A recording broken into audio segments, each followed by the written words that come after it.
we're going to get started. I'm going to open the meeting, call the meeting to order, and we're going to start with the consent agenda. We'll do the previous minutes. We also have first reads of some policies. One is the FNESU flag policy, the school volunteers or work study students, public complaints about personnel and use of chain of command. If anybody has any questions or comments or discussion, we can do that. If not, I would entertain a motion to approve. Make the motion. Sarah's made the motion. I don't have any board members on Zoom now. All in favor, say aye. Aye. All opposed? So moved. So next we have agenda preview and prioritization. Do we need to move anything around? We do not. Great. So that brings us to recognition of visitors. Do we have any visitors on Zoom? No, we do not. And no visitors present. So we'll move on to the school spotlight, which is Beth O'Brien. We have a video, I think, that Courtney will project. It's about our PE program. When I came here, of course I came from elementary school, and there were a lot of students that sat out in the gym and didn't participate, and there were a lot of kids that would hang out in the gym, and I think that over the years, Jay Farnham has really transformed our program. And so we have a little video, a student-made video by Joseph Paquette. And then there are a couple of things I'll add at the end. Ready?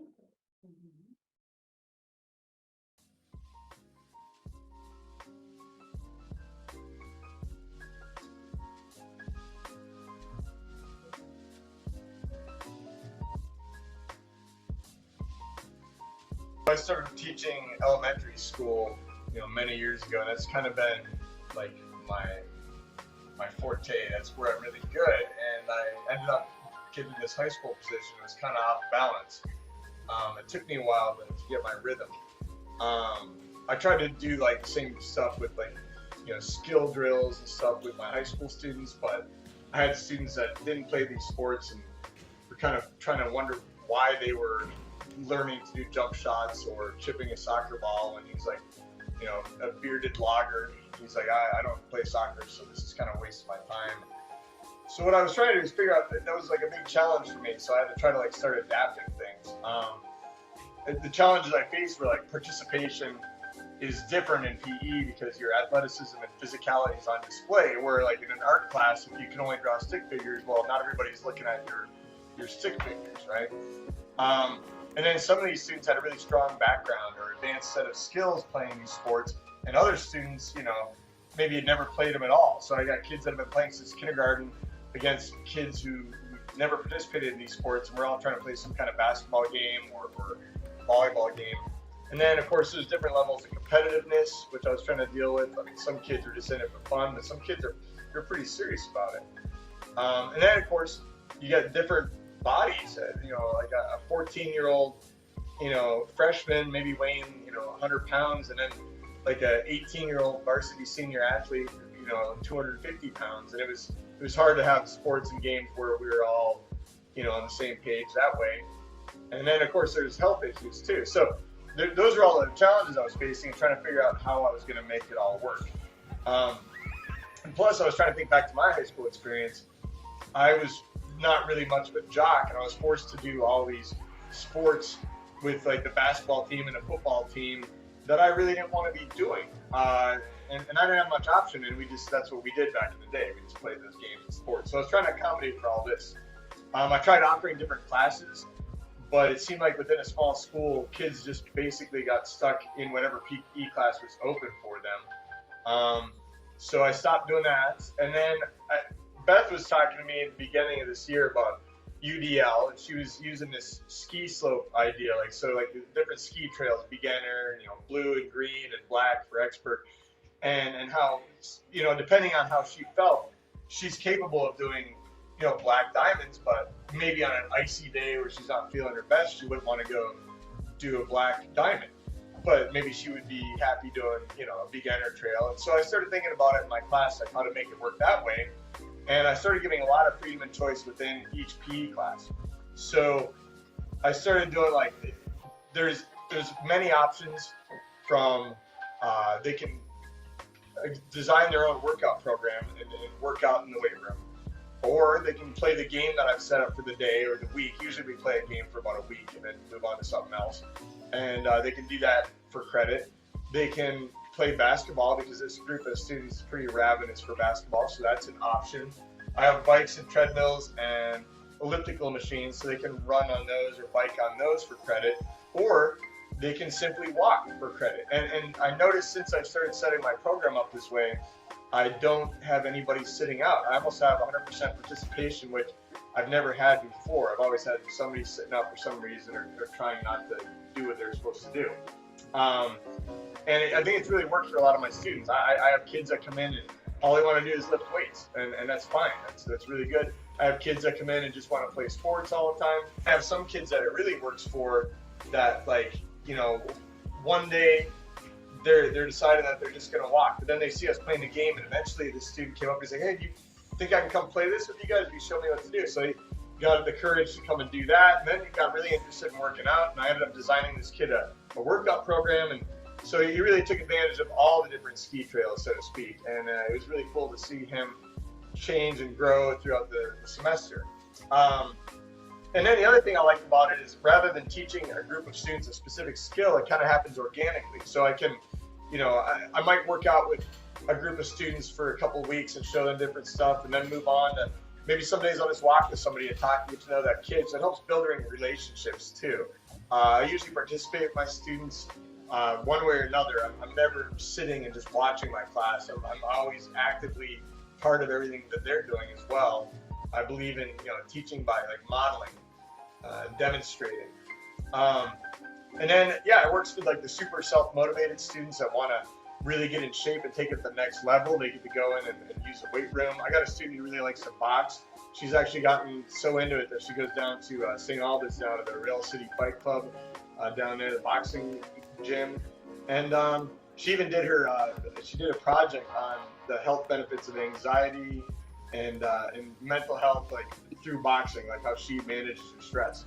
And then I did a yoga class, which really put me out of my comfort zone. But after about 3 years now, it's one of the better programs I think we have. There were so many students after the pandemic. I think that mental health and self-care became this big topic, and it was an amazing way for them to just kind of decompress. At the end of the class, after we do yoga, we would do guided meditation, and I'd look around, look like a kindergarten class with a dozen kids almost sleeping on these mats, just kind of breathing and relaxing. And then at the end of the semester, they create their own 10, 15-minute yoga routine. But so I did keep my yoga class. That's one of the classes that I kept. But the rest of my class is just a gym class with a lot of choice and a lot of options. And it's really worked well. I've always had a passion for weightlifting and working out and fitness. When I got here, we didn't even have any equipment hardly. I actually scavenged a lot of our equipment from the Enosburg. They were building their new CrossFit gym, and they were throwing away all their stuff. So I went over in my pickup truck and brought all the stuff back here and kind of started our weight room, so to speak. But it's been really fun. I've had a lot of fun watching the students grow this way. And like I said, ever since I started offering more choice, I've had a lot more buy-in, and I've had a lot more participation than I have in the past years. So of all the years I've been teaching, this is probably my favorite year of teaching right now. What I've learned in Farnham's PE class is to pretty much be myself, try my hardest even if I want to give up, never give up, always push yourself, make sure that you always put yourself first, and overall just be the best version of yourself that you can. So I think what makes Farnham's PE class unique is you get to come in and it doesn't feel like a PE class or a workout club. It pretty much feels like you can be yourself, you can be at home. Someone's already here to help you. anyone you're with, working out with, they know what they're talking about. Farnham knows what he's talking about, and he'll always push you to do your best, even if you feel like you're at your lowest. What makes Farnham's PE program so unique?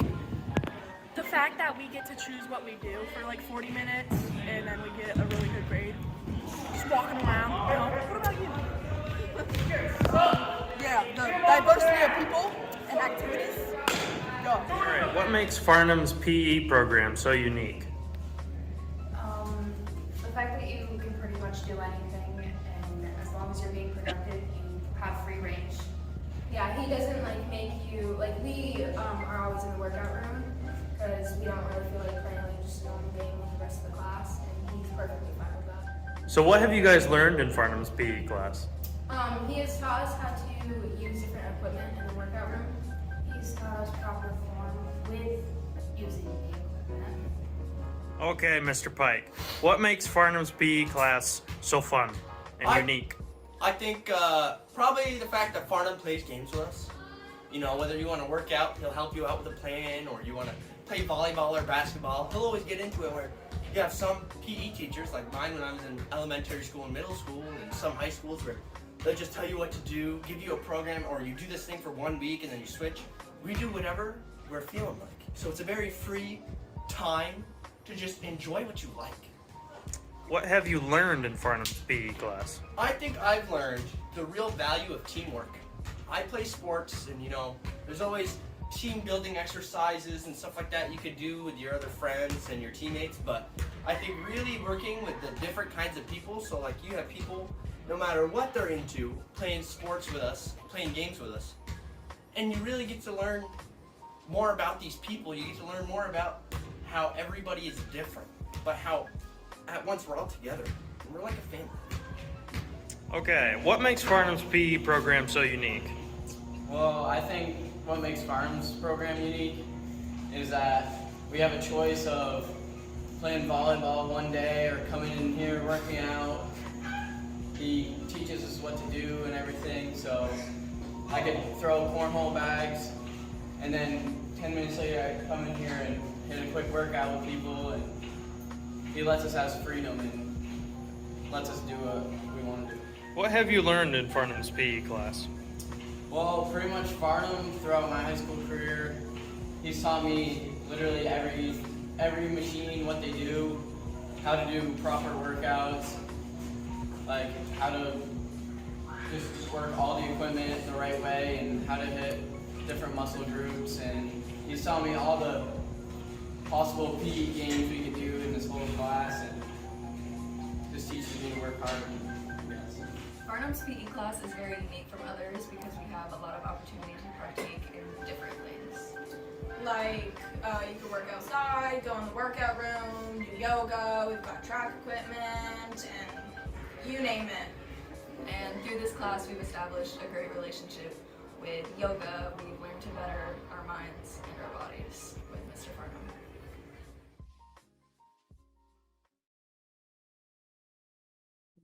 I cannot picture him doing yoga.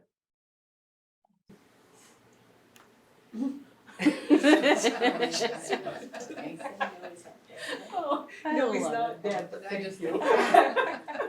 Joseph Puck had sense of humor.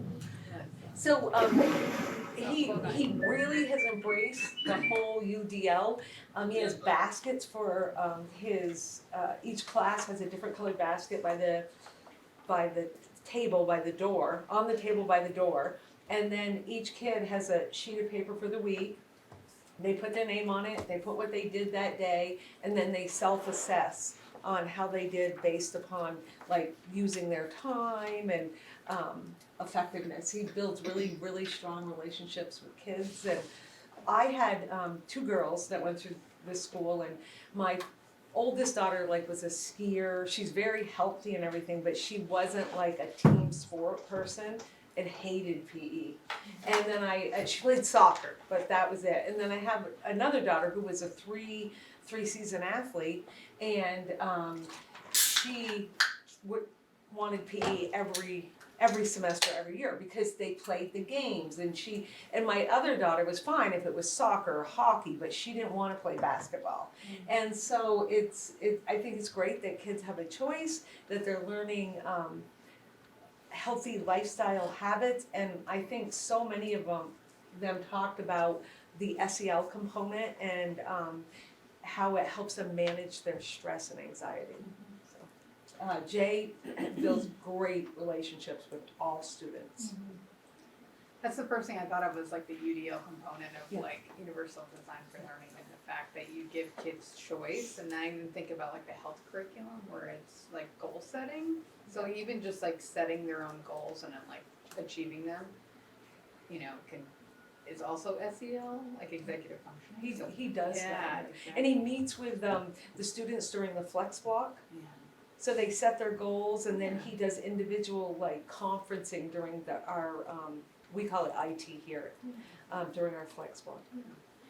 And then I was also thinking, that in larger schools, kids can kind of choice which unit they want to do, and he achieves that in a smaller school by giving them all the choice. Yes, but in a even in a larger school, say you want to take yoga, but that's second block, and you have fifth block. Right. So, yeah, but we do have a yoga class. I've gone in and participated in a yoga class, but.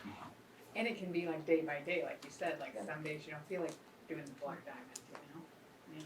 I talked to Jay about this a couple times, and it is very cool how he took your analogy, I think it was at your fall in service, and ran with this, and It I wasn't talked to mine. I heard it from someone else. well, whatever you But said I to him remembered landed. it, and yeah. It totally landed because he was talking about it in service with the other PE teachers when I stopped in for a visit. You never know what's gonna click with somebody, and he was so excited after Yeah. in-service in August and said, I know what I'm gonna do this year.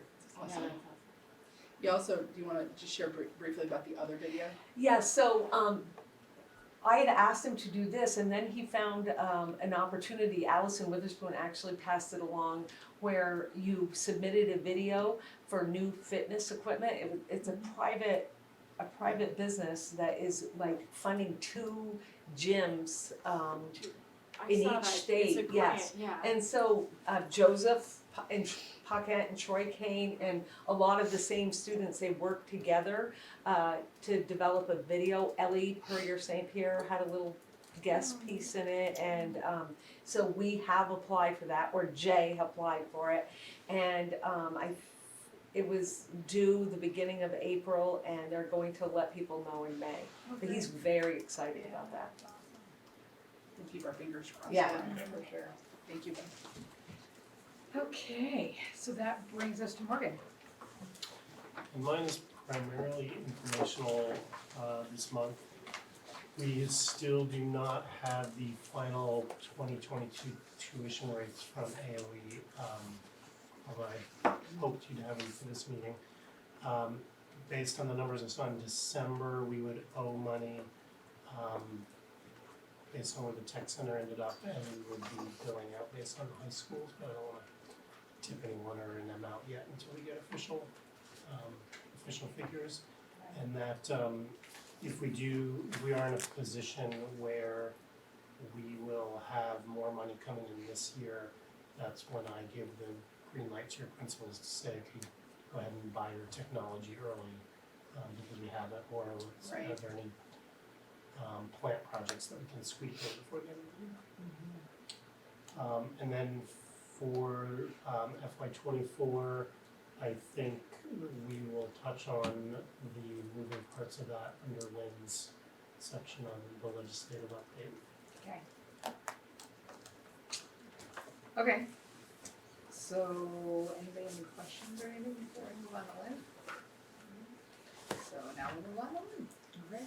So Courtney's going to share a slideshow with you. I'm going to start with a personnel update. We're right in the middle of a hiring season, and then I have some exciting things to share at the end of this. So I'm going to start first with hiring. So you can see highlighted in black are the positions I'm going to ask you to take action on. So Jen Caswell at RES, moving from 0.4 FTE at RES to 0.8 FTE at Enosburg Elementary. So, did I say that correctly? Yes, she was pointing, okay. So, Enosburg High School, Michelle Bolio for librarian, Jocelyn Rai for Spanish, Richie Ballas for high school science, at Richford Elementary, Megan, help me Kelly, Yerpy for art, Caitlin Paquette for librarian at Richford Junior Senior High School. And that's gonna be shared part-time with Caitlin, and Annette will work a little bit of time to help transition to Caitlin. And so While Caitlin's getting her certification, yeah. So I'll ask the board to take action on the hiring. I'll move. So, any questions or comments? All in favor, say aye. Aye. All opposed? So it's also that time of the year where teachers are making decisions about where they're gonna go for the next year. So in black are the people that we know about so far. So Seth Hungerford at Cold Hollow, the construction trade street teacher. Samantha Fletcher, middle school math teacher at Enosburg High School. Donald Coop, high school social studies. Amy Henneveld, half-time French teacher. Courtney Giro, high school math teacher. At RES, Lauren Holt, kindergarten. Jennifer Caswell, point for art, she's moving to EES. And Joseph Frickione, the school counselor. Richford Junior Senior High School, the other half of Amy Henneveld for French. So I'll ask the board to approve those resignations. I don't think, do you need, it says informational, no? Oh. Does the board Informational. need to approve? It's- We do have you. It's informational for that support staff. Gotcha. I move. Well, moves, all in favor, say aye. All opposed? So we have several open positions that, I'm not gonna read them to you because they're pretty all-inclusive. The summer for this year, we still have positions that we haven't filled for this year. Most at this point, we've shifted into just focusing on hiring for the next school year. I will say these principals are doing a fantastic job of getting ahead of hiring, and they have been at it the second they find out there's an opening. They're getting those positions posted really quickly. When they have candidates, they're getting them in for interviews, and we're trying to fill those positions as swiftly as we can, but thoughtfully. They're also coming in and they're teaching and deep dives and references and such. Any questions on the position part of this? Okay, so we have several requests. So we're at the point in the year where there are some people who have run out of time, or they're in danger of running out of time, and the master agreement states that they must have permission to take unpaid leave if they're out of time. So they have to request that of the board. So you have several requests in here, and I'm happy to give you recommendations on some of these requests. So the first one is Leanne Rupp, kindergarten teacher at Enosburg Elementary, has requested up to 10 unpaid leave days for the remainder of the year. I don't actually recommend that you approve 10, but I would suggest that you approve maybe something like up to an amount, 2 or 3 days, and then come back and ask for more if that's necessary. Okay, I think that makes sense. Yeah, cause it seems a little kind of nebulous of like up to 10. What does everybody else think? We did like 2 at a time, like. Yeah, how do you think? Okay. No variable. So I'll entertain a motion to approve up to 2 days of unpaid leave, for the remainder of the year, and if they need additional, they can make another request. I'll make the motion. Mort has made the motion, all in favor say aye. Aye. All opposed? So moved. So I apologize for the order here. These are kind of the orders that I went through the requests. The next is in the support staff agreement. Staff members can receive up to 30 days of donated time. Molly Swainbank, a staff member at Enosburg Elementary School. As you all know, it's pretty public, Molly has been battling breast cancer this year. And she has to ask the board permission to be allowed have others donate some additional days to her beyond the 30, so she would need, just while she's finishing this last portion of treatment, up to 15 additional days of donation, and there are people lined up to do that for her, so Right. asking the board permission to donate those extra days to Molly. I think we should. Okay. Devin, that was you? Yep. Okay, Devin has made the motion. All in favor, say aye. All opposed? So moved. Jay Farnham he is out of personal days, or he has a half day remaining to use and needs to take a full day for something, so he's requesting a half an unpaid day. I make a motion for him to have up to 2. Or he's just asking for a half. I understand that. But do you mean a half a personal and a sick day? It's just saying in case he needs to go beyond that half. I'm saying in case he needs to go beyond that half, what we did for Leanne Grupp. Okay. I think just making Okay. a standard thing that after 2, they need to come back again. Okay, sure. So there's a motion to approve Jay Barnum up to 2 unpaid days if needed. All in favor? Aye. All opposed?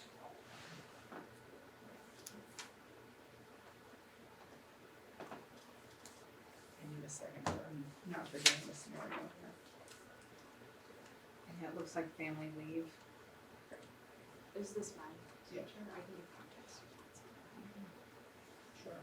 Um, Be careful not to share too Yeah. much. I did. Yeah, Does I the think- board have the letter? They do, it's do. linked. But this is a situation I believe qualifies for FMLA because, due to the nature, she directly says in the letter, but due to the nature of her daughter's medical condition, she's not able to be left home alone ever.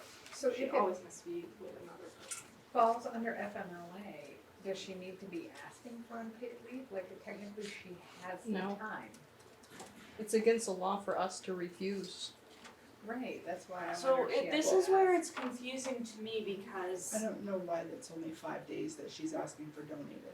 I think she heard 2 things. I think she heard if you're out of days you need to ask for more. And then when she spoke with Jamie McAllister, she also heard you might qualify for this other thing, so she filled out the FMLA. But she wasn't able, like, if somebody goes on maternity leave, they know a specific, start and end date, and there's an amount of time. And this is kind of unknown because it's as the condition, it's more of like a chronic condition, whereas Well, it's as an intermittent FMLA, so Right. I actually don't think, I should have attended to this. I don't think the board needs to take action on this. I think that we Okay. can do the donated days for Okay. this. Okay. Morgan, do you have any concern about that? Okay, so I'm gonna skip that one. Okay. Sorry, that one got by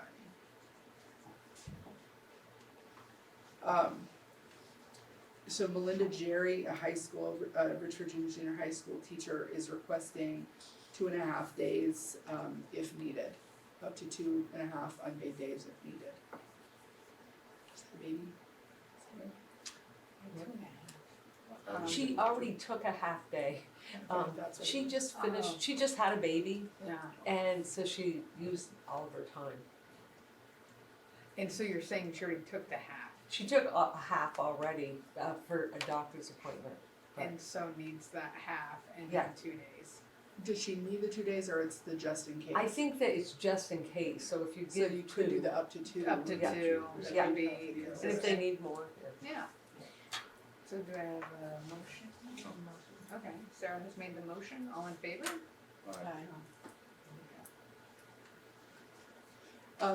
Chris Hoyt, also from Richford Senior High School, is requesting approval of up to 5 unpaid leave days for the remainder of the years, and it's an if needed situation for him as well. So I suspect you're probably gonna wanna do the same Just thing. consistent fees, yeah. So I'd entertain, and again, if they need additional, they can come back. You have a motion? I'll make a motion. Mort has made the motion, all in favor? All right, all opposed? Am I allowed to ask a question, just because I don't know how it works? Yeah. Or do we have to go through the process first? No, I think you can ask a question. So what happens if a teacher, per se, gets down to, they use the 2, and then they have COVID, and they can't come in? And then they incur another 5 days, they can't be here, right?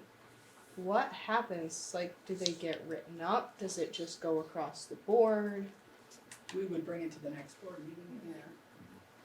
We've Okay. never, pre-COVID, I can't think of ever a time where we've had this number of people have to request this kind of leave, so we're contending with things that we've never had to contend with, but we wouldn't say you have to come in, we wouldn't fire them or.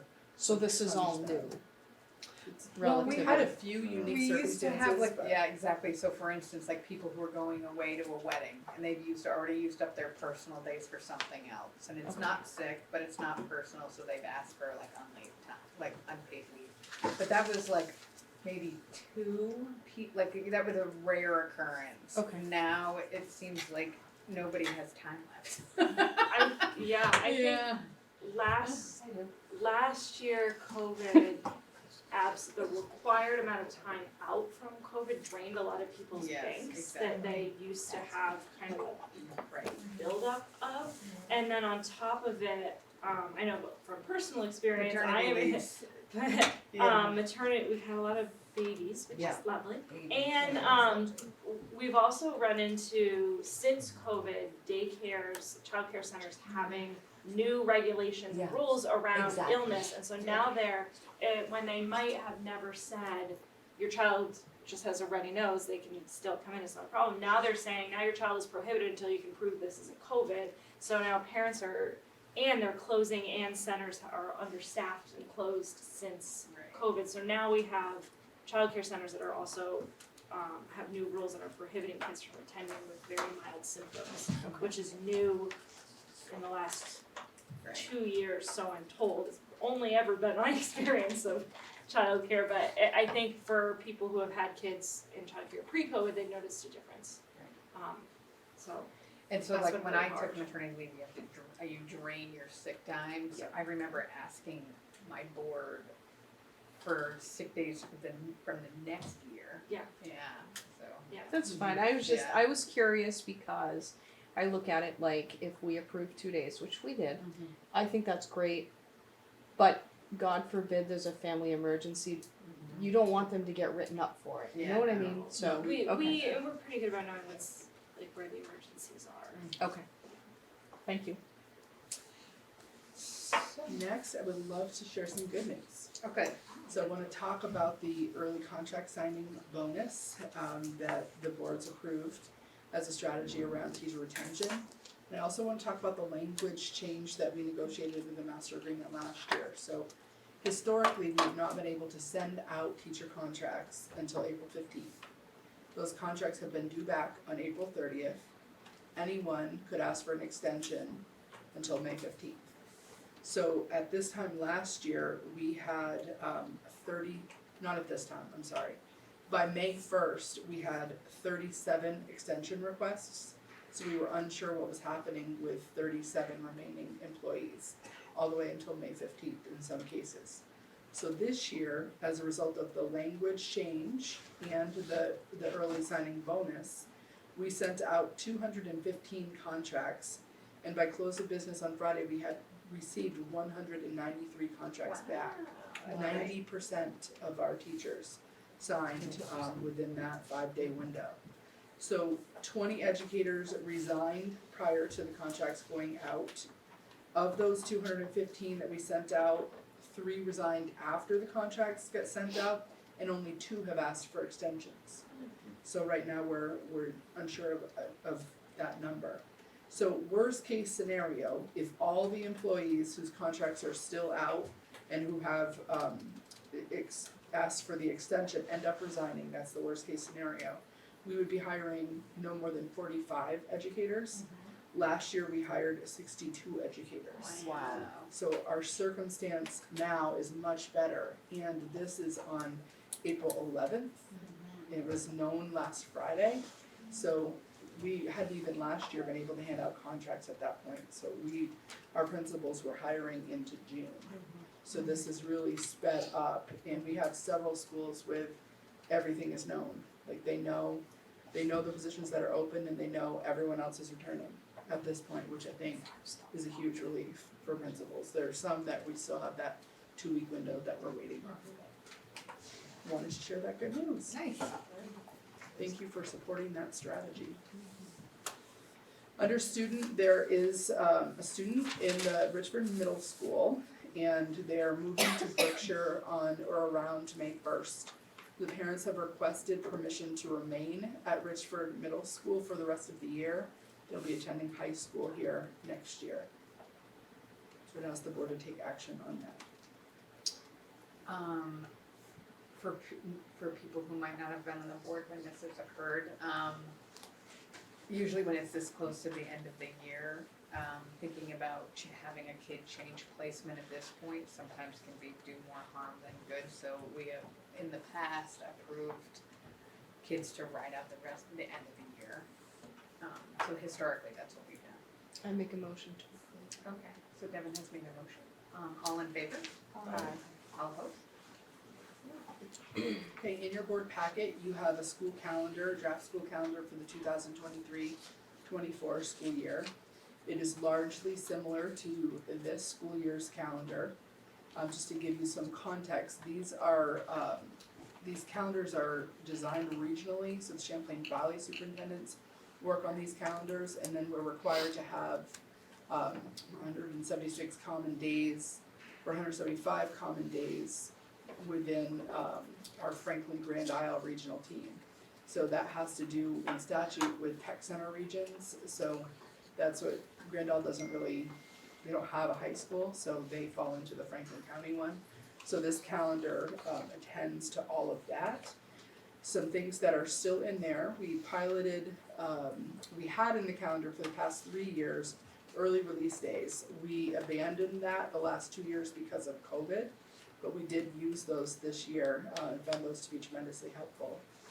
We have 3 early release days. We shifted those to Tuesdays in this new draft calendar version. And in addition, one of the things that has changed significantly since COVID is our ability to find time to provide our teachers with time to work with one another, or for us to work with our teachers. Historically, we were able to find substitute teachers and have all of the math teachers come out to work with a math specialist and do some deep professional learning in that way, or all the grade 1 teachers to come out and work with our curriculum team. So now it's very challenging because there are no substitute teachers.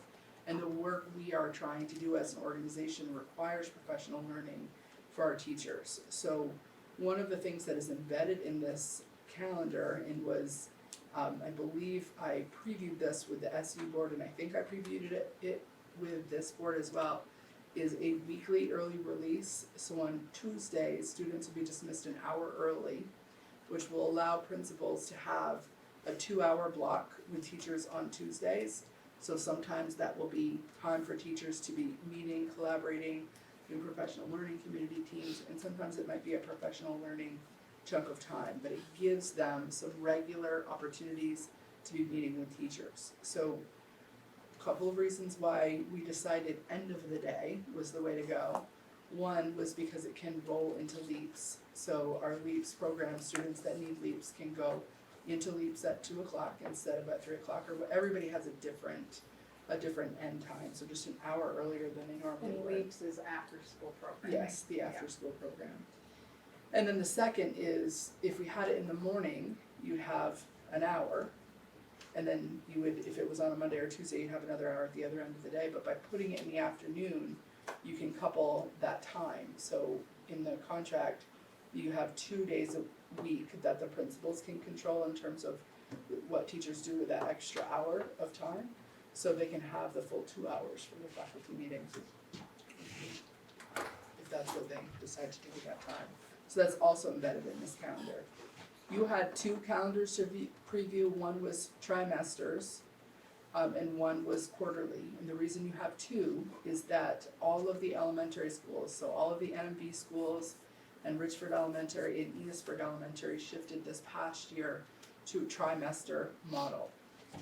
The middle school and high school in both towns have remained at the with a quarterly calendar. So you have 2 calendars in there to look at. But the breaks are the same, it's Everything's the same. everything's the same except the end of quarter and Yes. trimester, okay. Right. Any questions? Yeah, 2 questions. So, can you speak to why Tuesday as opposed to say Friday? Yes. And then also just give us a little bit of background on trimester versus quarterly. Sure. So the Tuesday versus Friday, that actually was agreed upon with the whole leadership team. What happened this year, our early releases were all on Fridays. And so all of our schools participate in the ski program. So that meant 2 of the days that we had early release, the same schools always go on Fridays. So they missed all of the early release opportunities, anyone who was going there. And the idea about the weekly, we shifted to Tuesday because no one has a ski day on a Tuesday. And we were thinking about what would be easiest for families to remember about this.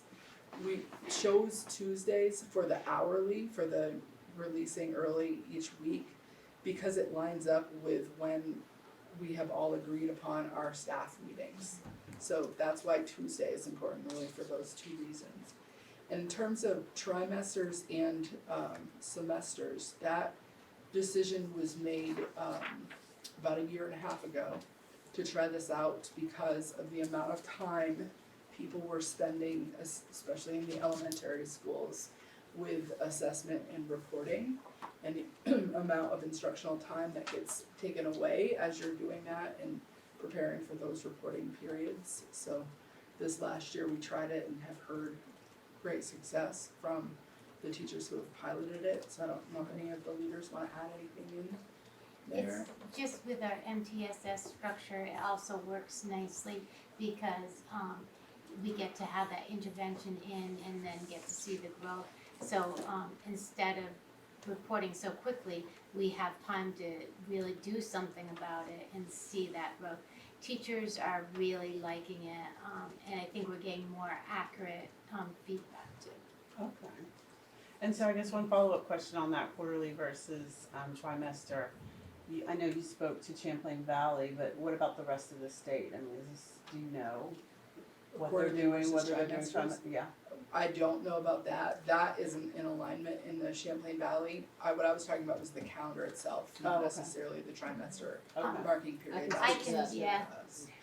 Swanton and our neighbor MBSD now, they do trimesters too. Okay.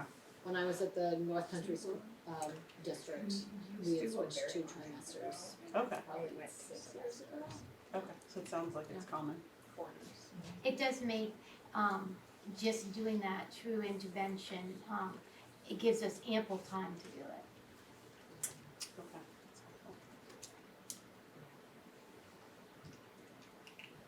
Any other questions?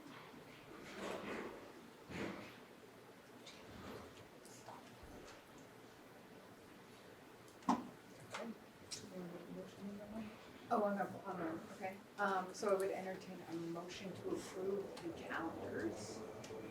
I'll make a motion. Who has made the motion? All in favor? All opposed? So I'm gonna give a little context before I turn this over to Beth and Matt to talk for a little bit. So when we went through the merger, one of the, and this again was before COVID, one of the priorities we had was really looking at opportunities for students and looking at how can we look at shared resources across the 2 middle high schools, and how can we make it flexible so that if students wanted to participate in something in one school but it was only offered in the other school, that we could figure out a way to do that. We also were looking at Cold Hollow and looking at how students from both schools attend Cold Hollow, and how sometimes there were things that made it a little trickier with schedules. So one of the things that the boards pushed, this board in particular pushed for, was an alignment of that high school schedule so that it was very similar in terms of start and end time for classes, so that we had flexibility 4 students for that, and that we were charged with that, and then we didn't move forward with that because of the pandemic. So pretty much everybody in the state during the pandemic went to a 4-block model, a single day 4-block rotation. The second year of the pandemic, I think we remained, if I remember right, in that 4-block model, and then we brought this back about the common schedule. So Beth and Joseph at the time, the principal of Enosburg, and Nate and his team and a few other people they met as a group. We did some professional learning that year about scheduling, and their charge was to come up with a similar schedule, attending to those start and end times. And there were some specifics about what it needed to include, time for some of the factors that are in MTSS and such. So what that committee came up with was a 6-block model for this current school year. That model wasn't really a fan favorite, and there was a lot of feedback about that model. So both high schools, both Beth and Matt, worked with each of their faculties, and they presented to me an updated version of the schedule, and it met all of the criteria that we had established the year before. So I'm gonna ask the two of you to talk a little bit about what you've come up with. That's great. Since we also work with Nate, Beth and I actually decided, Nate, you could do the presentation. That's a joke. The color code, Matt, I really like the color coding. I mean, They didn't quite have maroon. We're gonna protest with Google spreadsheets, but we got close.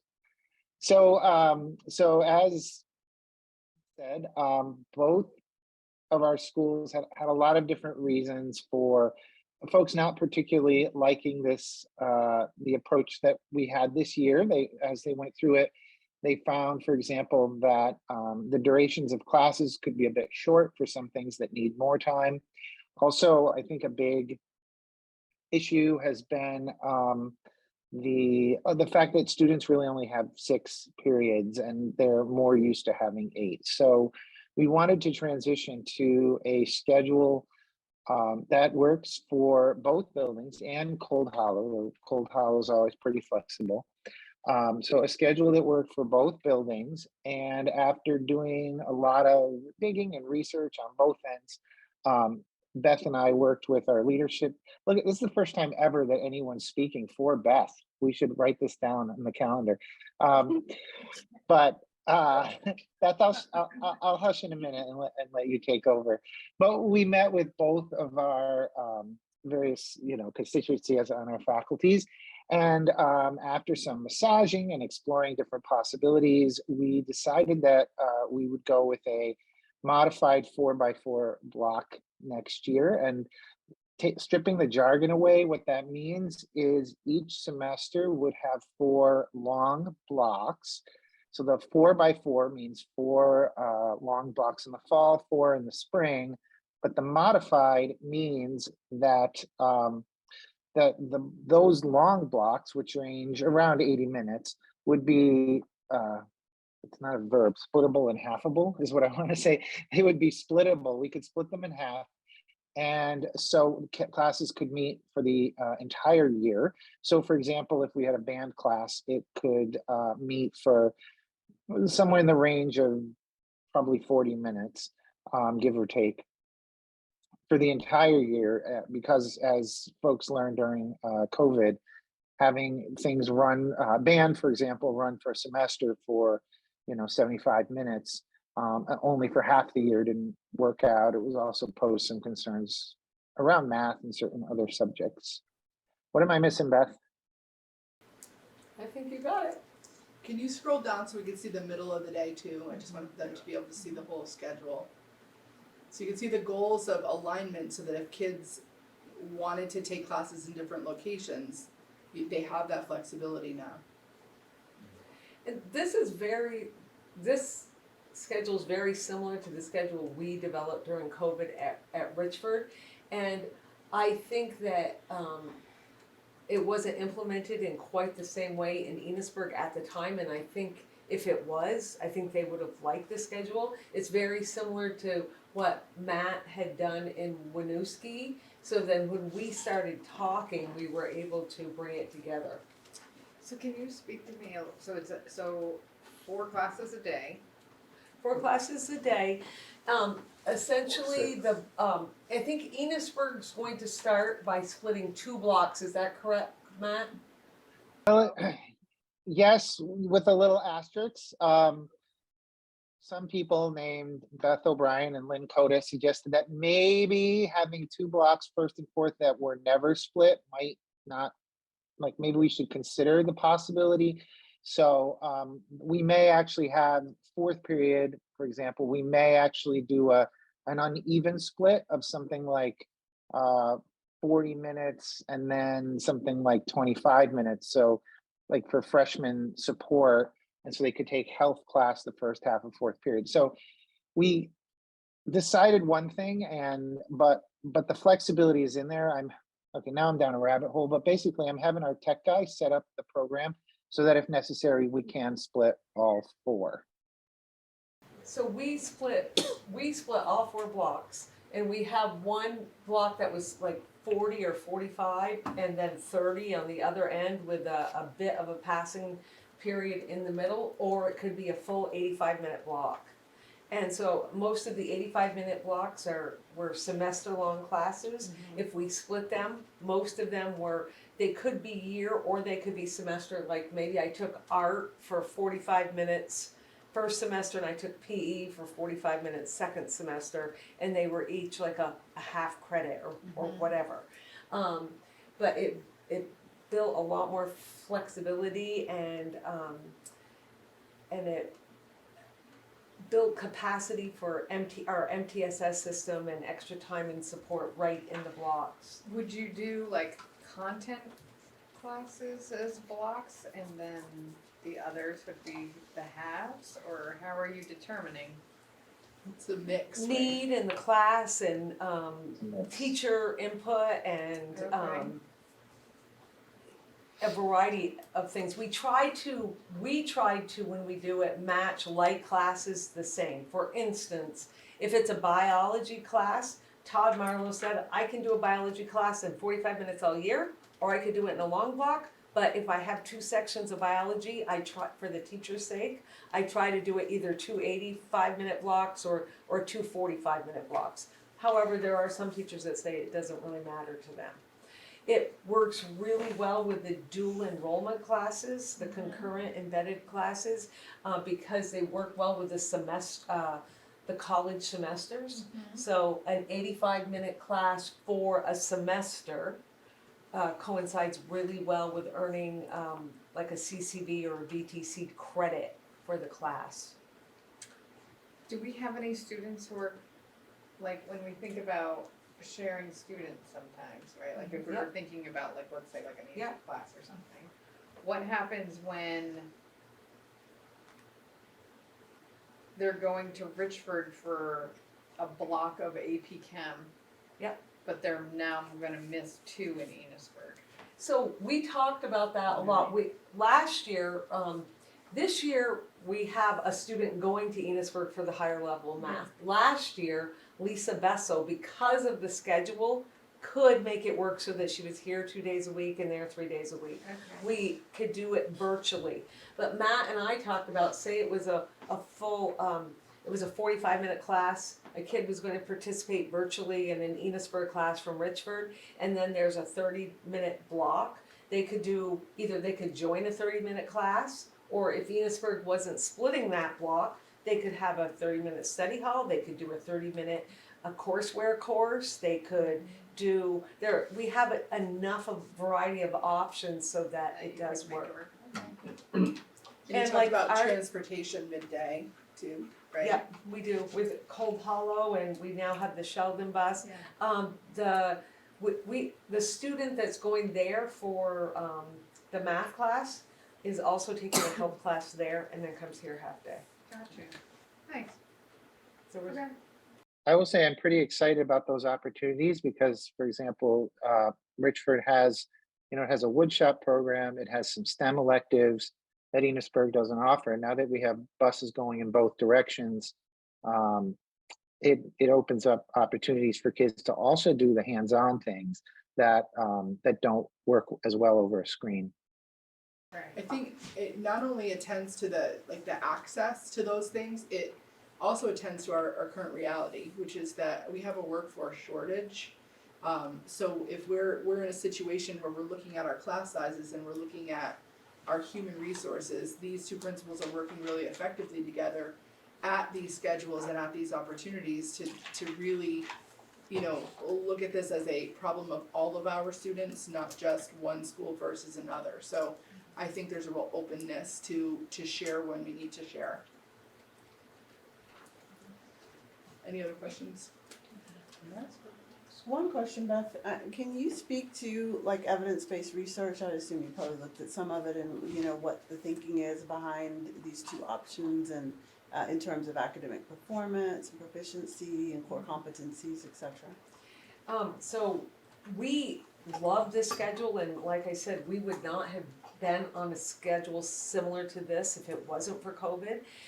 We find that if you can build some win time, which is what I need, into certain blocks of the longer blocks. You can, so if a student needs extra time, they can have extra time.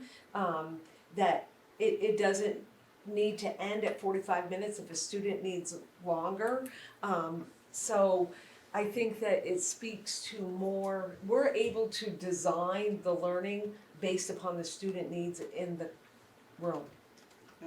I think one of the things that it does too, and I Whether- think this is like historically, when a class ends, so if they have a semester class, typically when the class ends, it ends and you have no opportunity to keep learning. When we're thinking about learning, we're thinking about demonstrating that proficiency.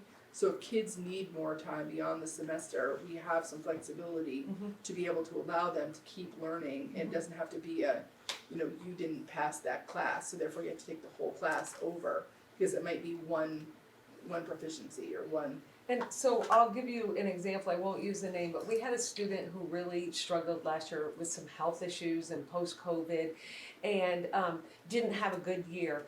And we gave the student an incomplete, and the student was able to go back and ask, can I go back and do what I didn't do? Past that, is on track to graduate this year, very proud of themselves because they've done the full course load this year and went back and did that from last year. Chris Hoyt had a student who he teaches civics who missed like demonstrating proficiency on one standard at the end of the year, and so therefore he didn't do what he needed to do. And so instead of retaking the whole class, was able to go back and just do that part this year. And so I think that the schedule does have a lot of flexibility in it. Now, can you tell me Could how? I jump in? I'm sorry, there was one piece of what Akua said that I wanted to respond to. And I know Beth and I talked about this, that we've thought also a lot about executive function for kids in trauma, and that a schedule that has this stability compared to, for example, you've heard of A/B days or alternating day schedules, which can be a lot for kids, any kid really, but I would say all but the most organized and well-resourced kids struggle a bit when your courses change every other day. And so this provides stability so that kids will go to the same classes every day. It also means, although they could have up to 8 classes, I think more commonly it'll be in the 4 to 6, like probably 5 to 6 range, something like that. So by not having 8 classes every day, kids who would struggle with that also can have a little bit more focus. But that was for me a big part of, Enosburg had been on an alternating day schedule for a long time. And when I was at Winooski kind of doing the schedule wizardry there, we looked at kids in trauma and from disadvantaged backgrounds, which is why we went to the everyday. So when Beth brought that up and said, the effect that it had had for kids in Richford, I was very much on board with that. And I agree that Enosburg traditionally, and I think that was a sticking point on getting the same schedule. Enosburg teachers really liked they would do the same class all year, but alternate days. And my teachers never liked that because they didn't feel it worked well for kids. But then post-COVID, the executive functioning of students just wasn't there. So it's more like a college schedule in a way, in many ways, where you're able to reduce the learning, the number of classes you're taking at one time or per semester down in many cases. So like Matt said, it's not like 8 classes every day, it's more like 4 to 6. Right. So I understand how this helps, and I think I already know the answer, but I want to kind of hear it. The children that may need that little extra time, what does this do to support the children that are very advanced? I think it gives them more opportunity for electives, and so if they don't need an 85 minutes, or it lets them explore passion pursuit on their own. And so like, for example, we had a shop class that was, it was design tech, that it was 85 minutes, but some kids could do it in 45. And so they would go to the gym at 30 minutes, or they would go to a sewing class at 30 with the second part of that class. Okay. You also have the opportunity to do ELOs for Yeah, those it- kids or- as well, yeah. so that they could look at, a dual enrollment class, or they could look at, I never remember the name, and I should. Courseware. Thank you. Courseware class, so it could be something that is maybe an Right. advanced math class that we don't offer, or. Okay. Another thing an example that I would give is, well, for one thing, right now we have 6 periods, so we have students all around who are not able to fit a foreign language in their schedule, or electives of things that they're really into. Like, we have huge numbers of requests for our foods program next year, and we had very few kids who could fit it in their schedule. So that's a generic example, but it's specific in terms of students who are advanced and want to accelerate. That geometry class can be done in all of the key fundamental pieces can be done a semester, and they can take algebra 2 the next semester. And the reason I mention this is because it could set some students on track to be able to take calculus their junior year. And we have enough students who take a more advanced track, who go to early college their senior year. And one of the things I'm really interested to find out is, part of, if AP Calculus, say, or just calculus, were traditionally a senior class, we have students who aren't on campus. But if there are more students who are, if they're really passionate about math and take it their junior year, the benefit would not only be for them, it would also mean that there is a greater cohort of kids taking the class. And so making it more robust and making it more, I would say, more reasonable to, defend dedicating, that much teacher time to it. So I do think it's a win in the end for kids who want to accelerate a bit too. And I chuckled when Lynn said that it hasn't been a fan favorite, because I don't think anybody likes the current schedule. We tried it, but sometimes you gotta try something to know that you don't like it. And I think everybody knew that they weren't gonna love it, but it was almost like we compromised to the point of not loving it. And so we started talking in September, October about the schedule for next year, so. I do want to say that collaboration, it did take a lot of effort and pre-planning, and Lynn having given us the parameters. Actually, they existed since last year, sort of the loose places where there was more play in the planning, and then the tight places where things had to be in common. That structure really allowed me and Beth to have lots of setting up conversations well in advance to be able to meet the ultimate objective and come up with something that we think is going to work well for our 2 high schools. Awesome. That's great. That's exciting. So I'm going to move on to legislative update. Montpelier was having this legislative session. There's a lot happening right now that is important to education. I'm going to talk about just a few things because you're also getting the legislative updates yourself. The PCB testing is something that there is serious discussion about delaying the PCB testing that had been previously approved by the Vermont legislature. The rationale behind that is they are really taking a hard look at school construction aid and trying to find a path forward through, I think they're at a task force or a study committee at this point. They're trying to find a path forward to bring state construction aid back because of all the deferred maintenance on the schools throughout the state of Vermont. They also have, there is a study of the current conditions of schools in Vermont. So the rationale behind the delay would be if we take care of the PCB issue and pour all this money into schools in advance of knowing the outcome of the facilities assessments, we may be doing that in facilities that won't meet the state expectations or will need other work done. So they're trying to line those three things up a little more. I don't think that there's a wish to necessarily abandon PCB, but pause it to line it up with the study. If that makes sense.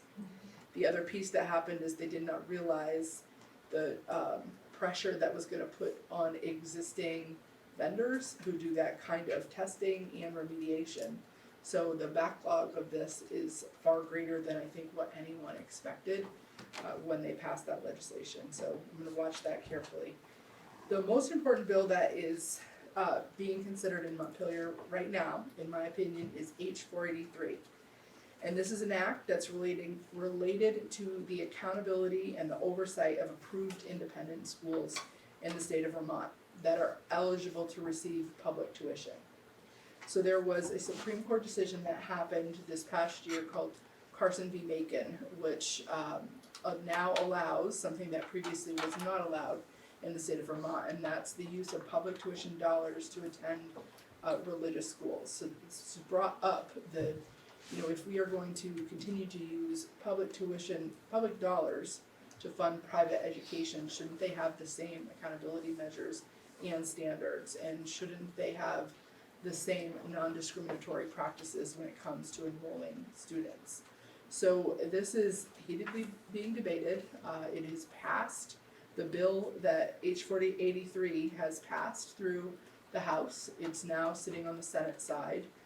So I haven't tracked this week where it has gone in the Senate, but it's in the Senate waiting for action. There's a significant impact if 483 does not pass. There's a video that was put together by Neil Odell. He is a school board member in the southern part of the state, and actually Beth shared this video with me. He does a really good job of describing the impact of H483 on districts. And for us at FNESU, Morgan and I represent two very different districts. We have the NMV district that is a tuitioning district. So thinking about the impact of 483 on a tuitioning district and what those increasing costs of use of public dollars for the increasing tuition rates, what impact that would have on them. And we represent you all. You are a pre-K-12 operating district that receives tuition from other tuitioning districts. This bill has the potential of also having a significant impact on you. So I don't typically take this much time in a board meeting to show a video, but Polly and I have talked, Morgan and I have talked, I think it's valuable for us to take a look at this video together. We're still gonna be under our 2-hour mark, I promise. So I'm gonna have Courtney play the video and let's have a conversation at the end. So really be thinking about this and the impact that this could have on you in the ER, the USD district.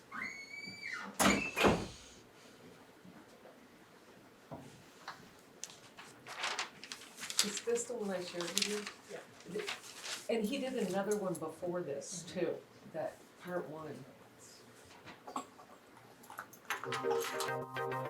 Hi, my name is Neil Odell and I'm a school board member in Norwich, Vermont. The recent Supreme Court decision in Carson v. Macon has implications for Vermont's tuitioning system. In a previous presentation, I covered the history of Vermont's school voucher system. In this follow-up presentation, I cover the financial implications of Vermont's tuitioning or voucher system. Let's dive in. Tuitioning in Vermont is part of our education funding system, so I wanted to take some time to cover how Vermont's education system is financed. Vermont's education fund is the source of revenue for all pre-K through 12 education in Vermont. This includes add-ons, which we'll cover in a bit. For fiscal year 24, the education fund is projected to have just over $2 billion. The Ed Fund receives revenue from multiple sources, and this pie chart shows you what they are and the amounts based on a forecast from Vermont's Joint Fiscal Office provided in December of 2022. As you can see from this chart, it's not all property taxes. The Ed Fund receives 100% of the sales and use tax in Vermont, 1/3 of the purchase and use tax, 1/4 of the meals and rooms tax, and all of the lottery revenues. There's also a Medicaid transfer and a handful of smaller revenue sources. The remainder comes primarily from the non-homestead and homestead property taxes. So when one or all of those consumption-based taxes runs short or demands on the education fund increase, the balance needs to be made up in the property taxes. So let's drill down on the homestead property tax. So how do we determine how much money needs to be raised by property taxes?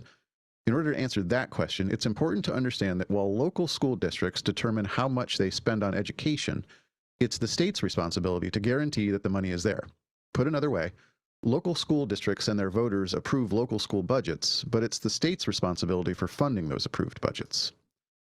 So in order to determine how much money needs to be raised by the property tax, the state totals up the amount of all voter-approved school budgets, adds to that amount any other obligations on the education fund. Those were those other obligations that I mentioned earlier. We take that total, then subtract out all of the other revenue sources, leaving behind the amount that needs to be raised via property taxes. So we now know how much needs to be raised by property taxes. How do we get to the local property tax rate?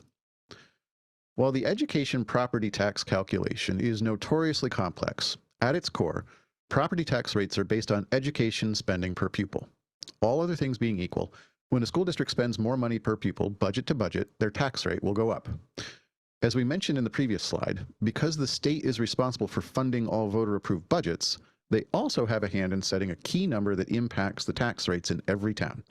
It's a figure called the property yield number. By definition, the property yield number is the amount of per pupil spending that a $1 tax rate will generate. That $1 rate will generate a different amount of revenue each year depending on the state's grand list value and the health of the education fund. In the tax calculation formula, this yield number is divided into a local district's per pupil spending to determine the nominal tax rate. The yield number is set annually by the legislature at the end of the legislative session when most all of the education fund obligations are known and the revenue from other sources is considered. So while the property tax rate in your town is influenced by your local spending, it's also influenced by the voter-approved budgets in school districts all across the state.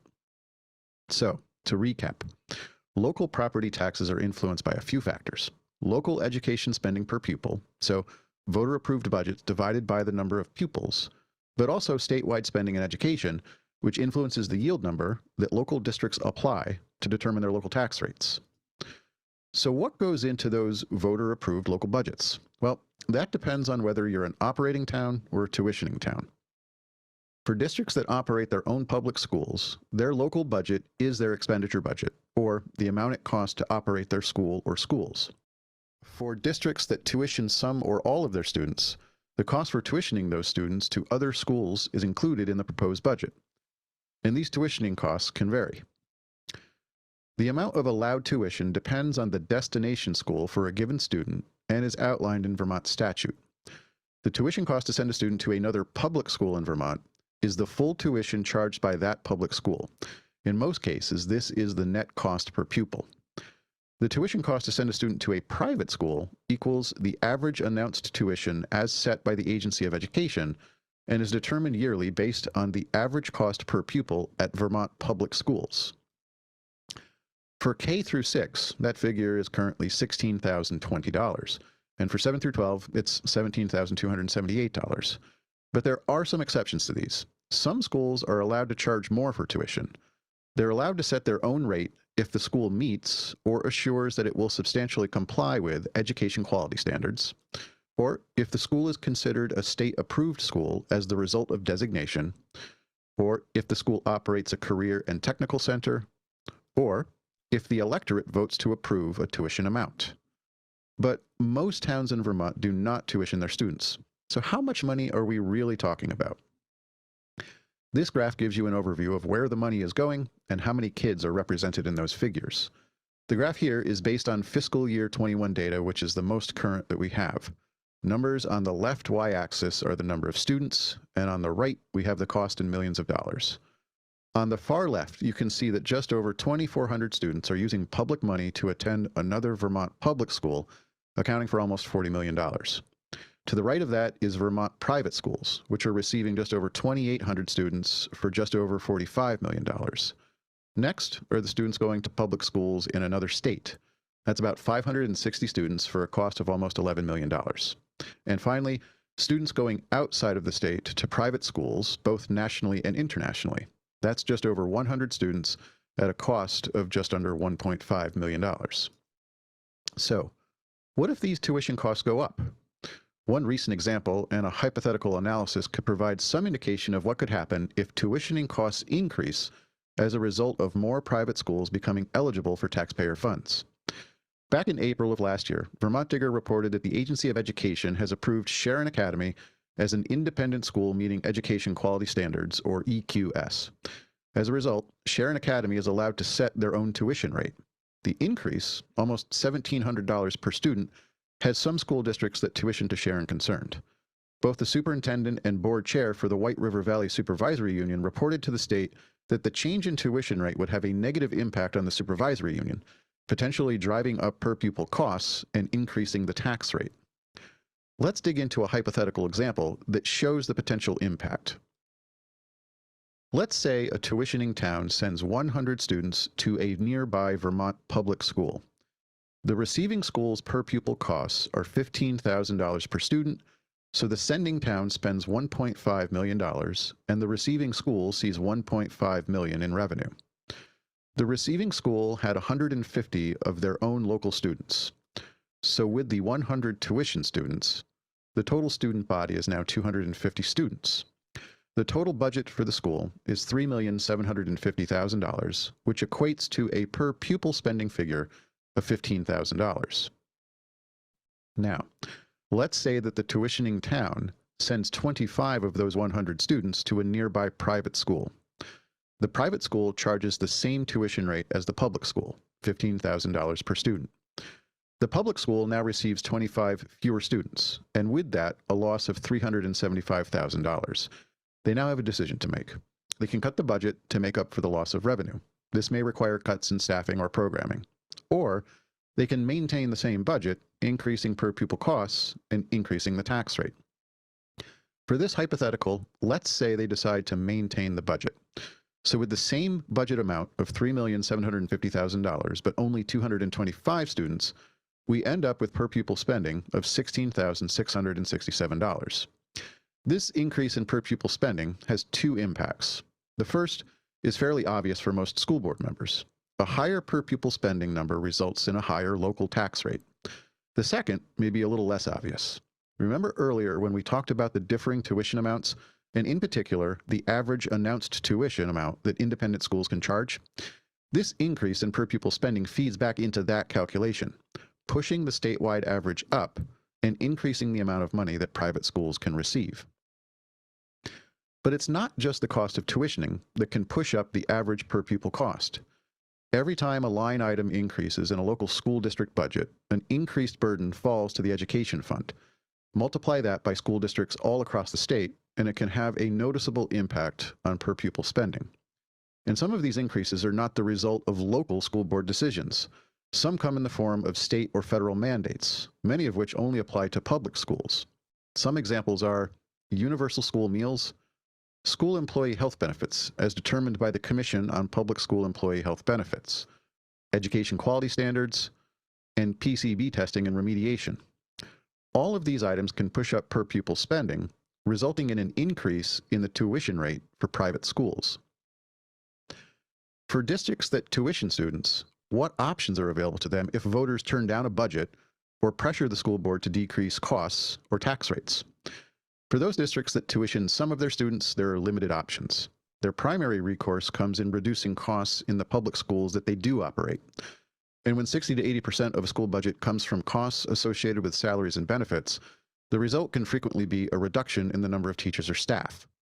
For those districts that tuition all of their students, the options are even more limited. In 2018, the town of Win Hall, Vermont, which tuitions all of its students, was facing an extraordinary increase in the tax rate, the result of 19 more students than anticipated moving into the district. In an attempt to stem the tax rate increase, voters at town meeting discussed lowering the tuition paid to Burr and Burton from the higher amount they previously authorized to the state average, a decrease of almost $2,000 per student. During the discussion, Seth Bongartz, president of Burr and Burton's Board of Trustees, offered Win Hall both a reprieve and a warning. He offered, quote, "What we're going to do is accept the state average tuition for Win Hall students this year. We have never done this before, and we can never do it again." Relieved residents gave a standing ovation on this news, but also tasked the school board in looking at all future education options, including those that might partially eliminate school choice. As the Win Hall example shows, tax rates are important. When they climb too high, it could put a community in a challenging position. I talked about tax rates earlier in this presentation, but I want to spend a little more time digging deeper into how we determine education tax rates in Vermont and the impact of our current tuitioning system on those tax rates. Vermont education tax rates are based on education spending per pupil, or more accurately, education spending per equalized pupil. An equalized pupil is a way to account for the fact that different types of students cost more or less to educate than others. These weights were the focus of much attention during the 2022 legislative session. The weights that we've been using for years were outdated and didn't reflect the true costs of educating students in public schools. As a result, the legislature passed a law last year establishing new student weights that will go into effect next year. These new student weights cover the following categories: students in poverty, students who are English language learners, students in secondary grade levels, and students in small or rural schools. Many school districts across Vermont stand to benefit from these new weights, as their equalized pupil counts will increase, effectively lowering the tax rate for the same amount of education spending. And the spending per equalized pupil is not only used to determine the local tax rate, it's also used to set the public school's tuition rate. But if you recall from a prior slide, the tuition rate for private schools is different. It is based either on the state average or a higher amount. It's not tied to student weights. Because weighting is not a direct factor in setting tuition amounts to private schools, the end result is that most students are either over or underfunded. And where the private school's tuition is higher than the state average, it's more likely that the student is overfunded.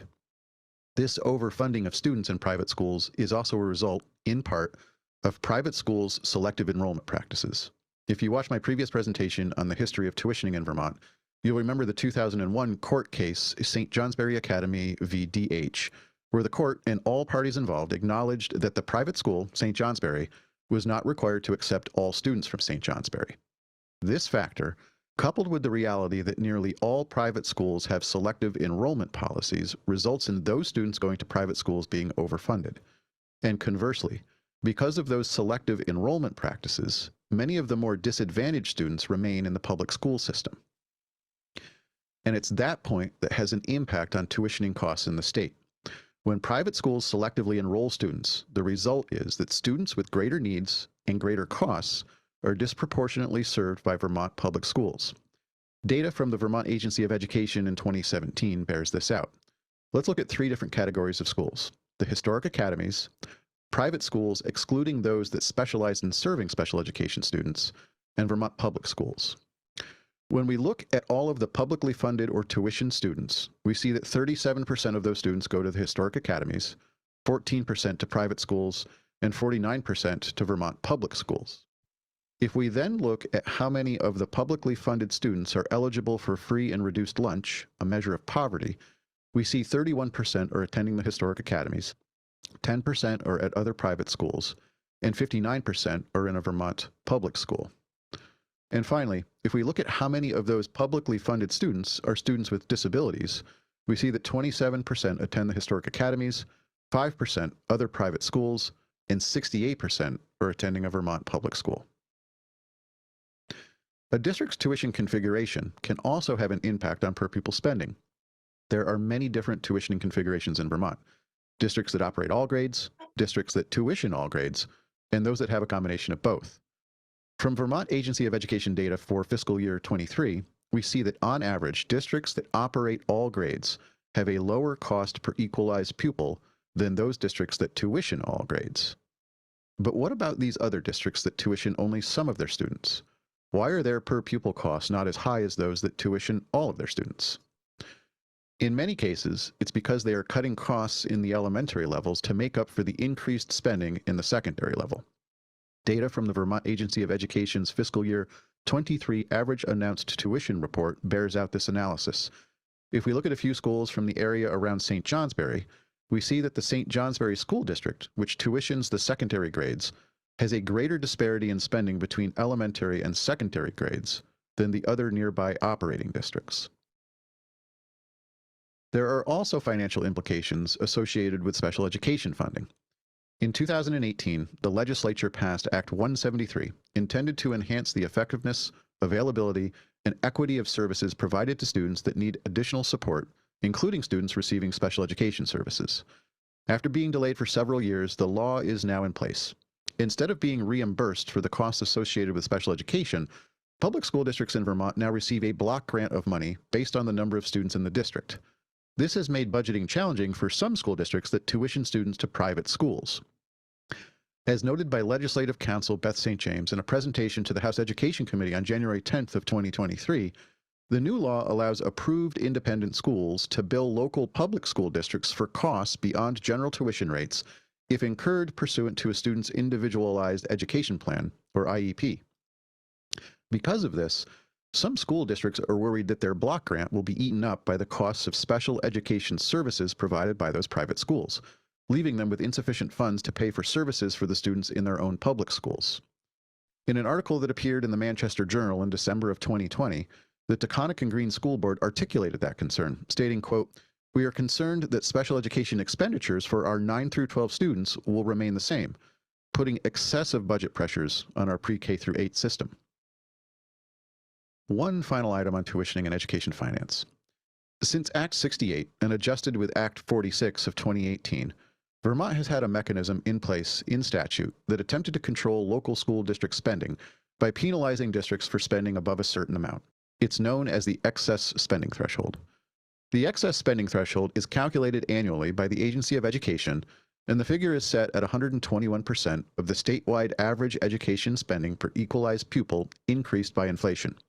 For districts that spend more than this amount, they are double taxed on the amount over the limit. As cost pressures increase, the excess spending threshold can create challenges for all school districts, but particularly in districts that operate some grades and tuition others. This was the issue back in 2015 when school districts across the state were struggling to craft budgets that fell below the excess spending threshold. Vermont Digger reported that school boards in Linden met with the heads of the Linden Institute and St. Johnsbury Academy to implore them to keep any tuition increases as low as possible. In that same article, the chair of the Linden Town School Board noted that each $800 increase in tuition per high school student will result in a $510 decrease in what can be spent at the K-8 level. A couple of additional notes on the excess spending threshold. One, there is a carve-out in the statute.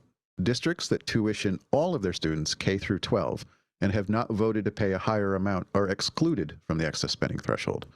And second, it's also important to note that currently this provision of the law is suspended during the implementation of the new pupil weights.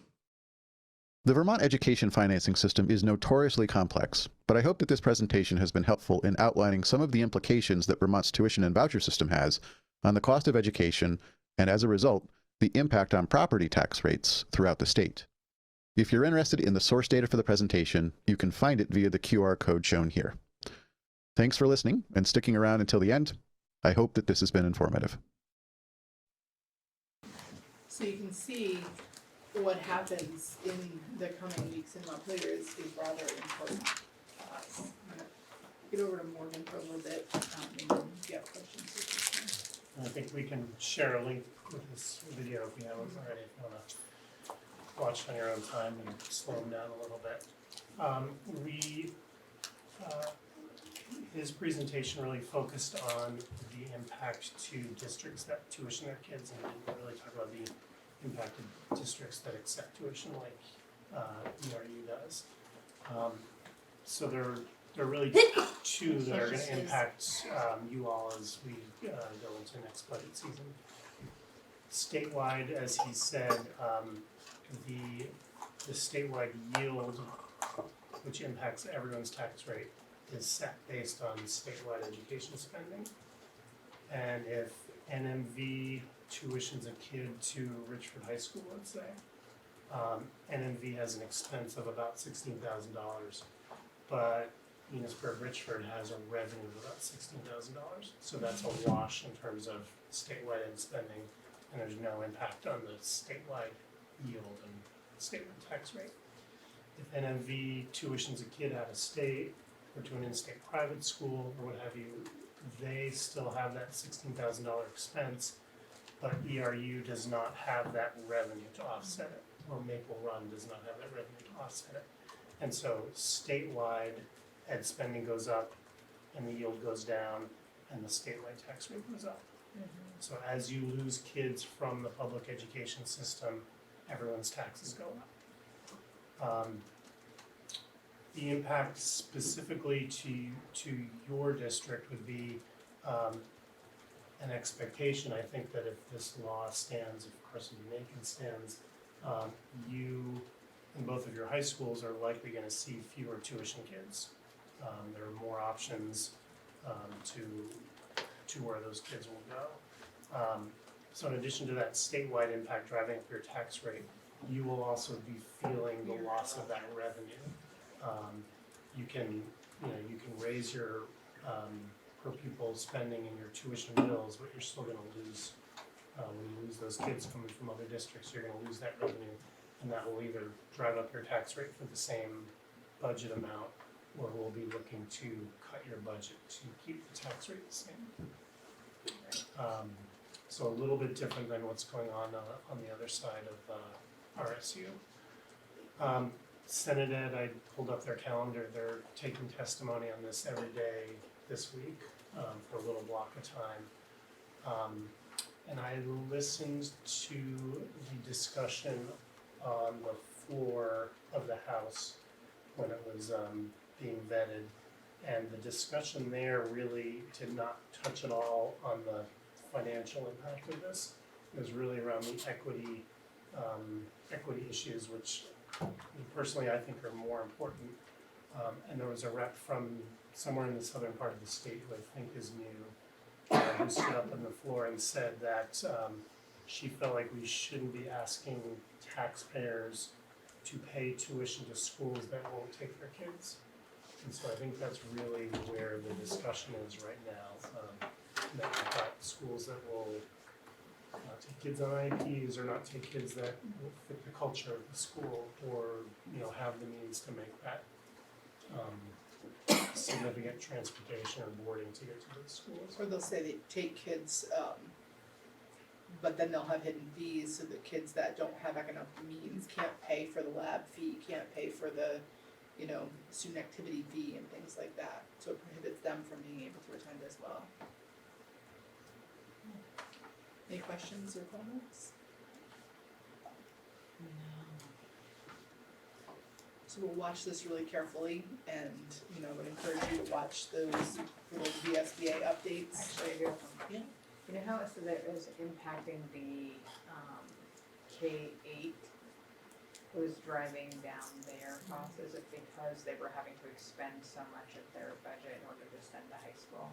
Right, so it was saying either we're gonna need to cut costs K or we're gonna need to increase the budget. And then there was one thing about the graph that I was like, I can't remember. Was it the special ed and the poverty graph? No, it was the one before that.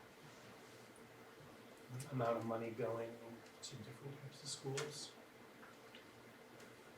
Can't remember. That'll come to me. What stood out to me on one of the bar graphs was that there are more students going to private schools than public schools. And we're spending more on private schools than we are in public schools. That was surprising. When I was principal in Montgomery, we sent Vermont education tax dollars to Canada. Yeah, no, No, and to Europe. I mean, If you wanna go to private school, that's great, but I do not think Vermont public education money should be funding it. We send public dollars international, we, you know, an examples much further away than Europe right now. I mean, I started teaching at BFA when it was private, and we used to just tell the town, like, you owe this amount of money to send your kid here. If you don't want to pay it, don't send your kid, right? And then when it became public, then the town actually got to say, no, we actually are going to decide how much we give you, right? And it totally like shifts this idea, because before we didn't have to do state testing, we didn't have to do any of that. Did you have to be licensed? We did have to be licensed because we were a quasi-private, because the charter of the school said we had to accept all of St. Albans kids regardless, but we didn't have to accept anybody else's kids. So we did have to be licensed. And that's been part of the rub, the historic academies, Right. which BFA used to be. Right. But we didn't have to play by any rules. No. And Right, they don't either. yeah. They don't need teacher certification, they don't need, there's an application process for kids to get accepted, and their test scores are better. Of course they're better. Well, they're not. Well, a lot of them don't even have to do testing. Right, well, And that's why we that's the didn't even thing, have that to do argument state keeps coming up, that the test scores are better, it's not, it's apples and, I don't know, cantaloupe, it's not even in the same family. But they're, show me where to find that, right, because they're certainly not published the way public schools Right. are. Well, their test scores are gonna be better anyway, because they're accepting only the smartest kids. Well, the Or number one privileged. indicator Or privileged. is socioeconomic status. Right. And the privileged are going there. Right. So it's important, we'll keep watching this bill. And that's if it passes, you Do you said. think we can end up with? So I don't know the specifics, So like how it if reads. it doesn't pass, If it does not pass. what this bill proposes is more, what this bill is proposing are the accountability measures and making see. it more transparent, making them having to follow, have to follow some of the same rules that we do. Right. Like, they need to meet Okay. those expectations. This is kind of a watered down version of a different bill, because they had a more stringent bill and it didn't pass. So the other bill I'll just talk about briefly is the pre-K bill that I shared with you, I think it was last month. There is, up until a week ago, I didn't think that bill was gonna go anywhere, I still don't think it's gonna go anywhere.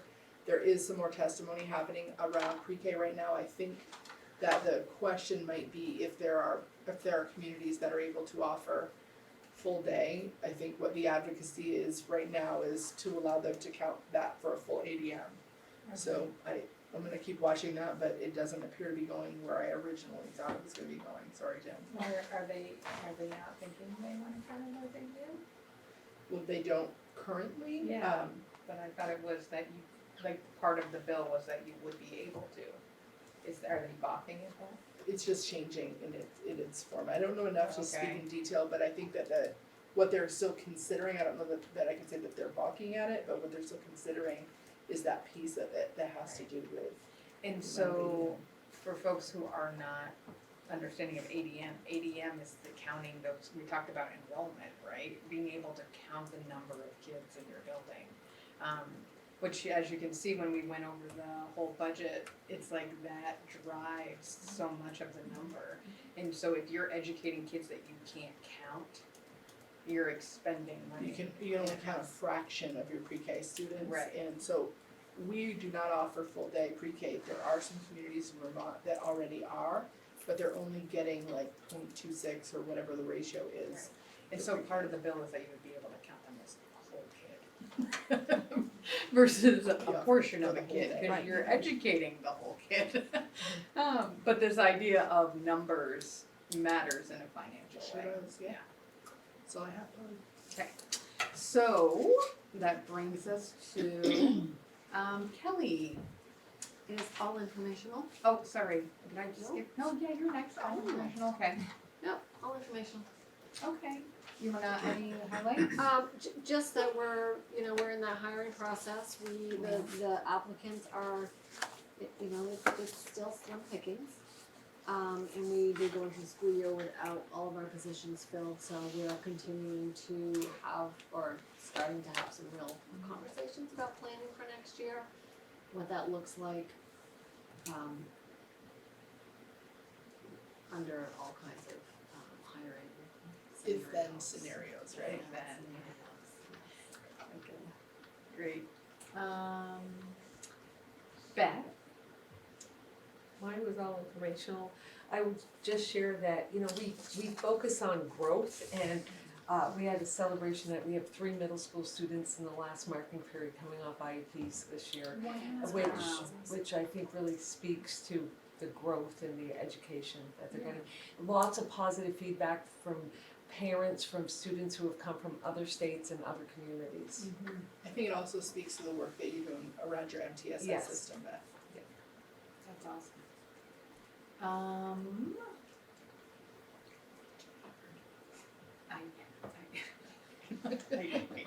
Hi, it's me. I know, I got it. She's pushing me. I was reading something. Jen? So it's all informational. I did want to just mention that I went to a workshop put on by the AOE. Everybody in our district, I think, had representation there, but it was on high quality school emergency plans and updating those. It was outstanding. And we came away with a lot of ideas, even talking to other people from the district. And I've already reached out. We all have a state trooper that is kind of ours for our school. So I reached out to Trooper Conti, and he's going to join our team, and we're going to look at our plan, revisit it, have the teachers walk around the school, and look for not just the typical things we could think of that go wrong, but what else could happen. So I'm really excited about that work. Nice, great. That brings us to Rachel. Mine is all informational, similar to Kelly. The applicant pools are small, but we were able to act really quickly on a strong math candidate, and if all goes well, I will be able to fill that vacancy the next day. So, nice. Fingers crossed on that. We are trying to jump right on hiring and get good people locked in. And I included some data, some reading growth star data. I wasn't able to pull our spring star data out of the system just yet, but they did do it.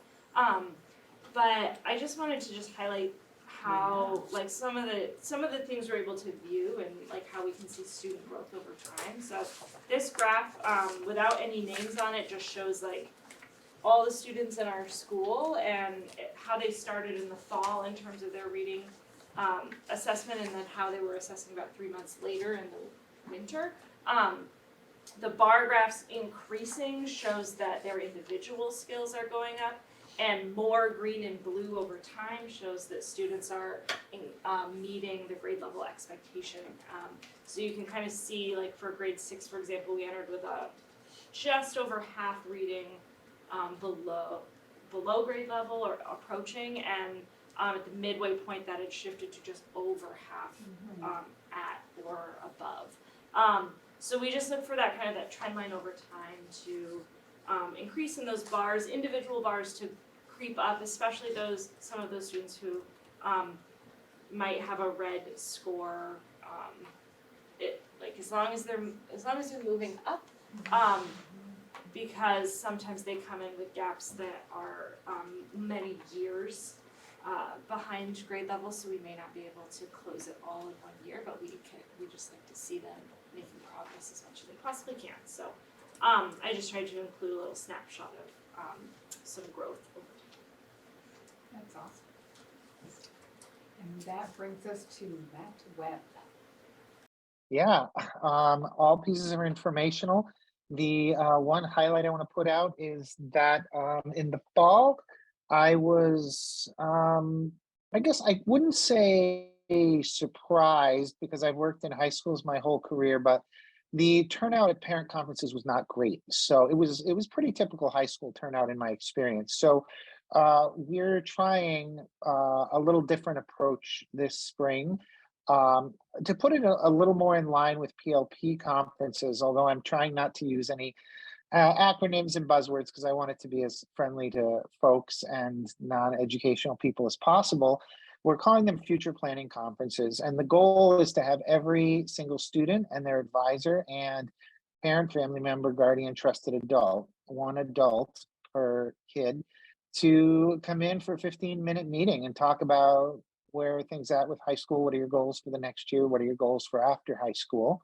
I asked all the advisors to call all the parents. It didn't have to be a call, it could be an email, but to contact all the parents, and if they don't hear back, to keep trying. And so far, they've set up appointments with 40% of our students, which is not where I want to be in a year or two, but is a really big step in terms of starting to change the approach to bringing folks in for conferences to talk about their child's educational process and also their hopes and dreams for their student, their kid. I have mine scheduled. Good job. Thanks. Thank you. Good job to those advisors too. I'm glad they called you. Yeah, you can always reach. Okay. That brings us to Nate.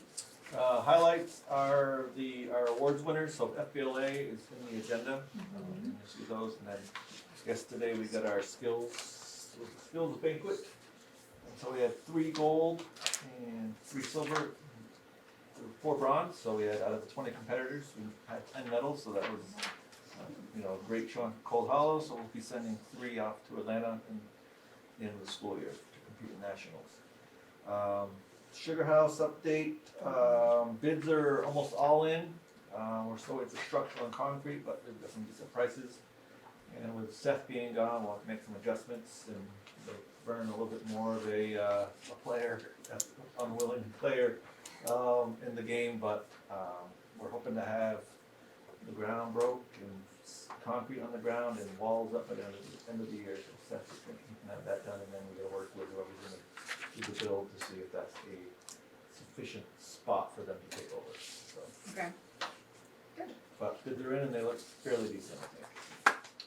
We have, we have 3 bids each, 3 bids for site work and 4 for electrical, so we can move on those. I don't know when we last checked in, but we only had 1 for plumbing and it was pretty high, and no bids for structural and none for concrete.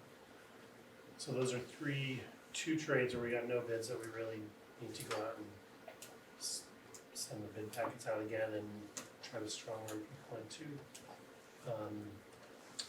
submitting something. Right. I think Vernon said they're on that. And with plumbing, we could bid it out again, or we could ask for a waiver from the state because we only got 1 bid and we need 3 for construction. Okay. A waiver in the fact that, what would a waiver do? That you could just pick somebody else? That if you don't have 3 people who have bid, if you have 1 or 2, you need to get a waiver to pick one of those. Right, but you were saying that it was kind of high, so you wouldn't pick it, would you? I don't think you. It looks fine to me. I think we talk to the plumber in the office and see if he recommends us to bid it out again or not. Okay. There seems to be not a lot of people hungry for work. Right, because they're probably booked solid. They're like, I don't need you. They're busy. They don't have workers either. Yeah, exactly. And they don't have the workforce behind them. No, they're still construction teachers. So if you know anybody that doesn't want to pound nails anymore, and wants to make a difference in the lives of young people, Yes. send them that way, please. I also would plug that. I know it's particularly for CTE, it's like a lot of people don't want to come out of the field because it may be a slight cut and pay potentially. Or significant. But I will say, or significant, but I will say that the schedule is very conducive to having a young family or people. That's what I've heard, is that it just works well with family if that works. Or just having kind of a flexible schedule versus working 14-hour days on a roof. Right. Yes. You have a window of time you can do some other work in the summer. Yeah. Nate, do you need a bachelor's degree for that? Not exactly, but at least an associate's and at least 4 to 7 years of experience in the field, and then you'll have to go take classes. Okay.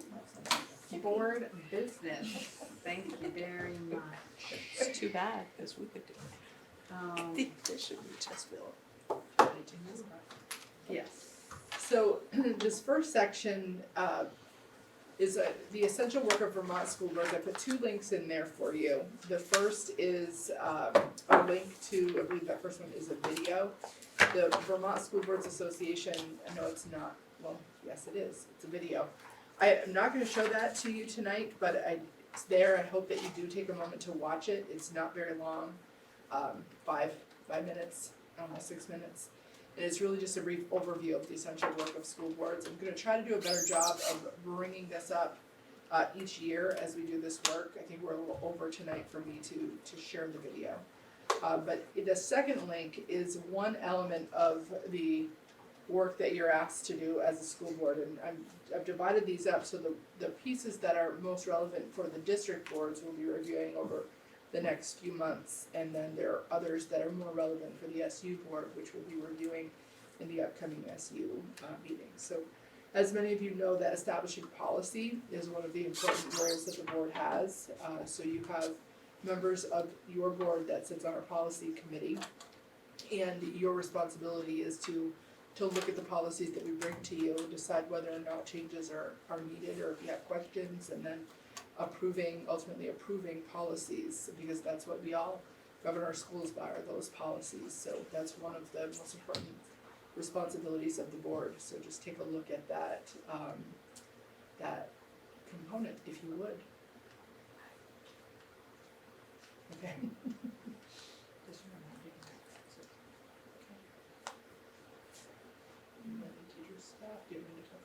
Oh, teacher and staff appreciation. Yeah. So typically, the first week of May is Teacher Staff Appreciation Week, and we've done a variety of things to show our gratitude for our teachers and staff.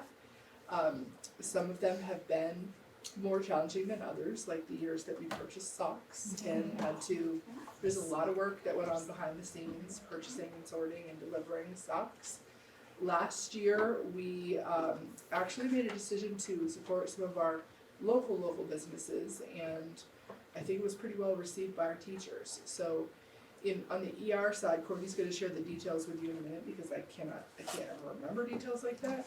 But we chose 2 local businesses in Enosburg and 2 local businesses in Richford, and we gave all teachers in the ER UUSD the opportunity to choose one of those, and then the board gave a $25 gift certificate to that local business.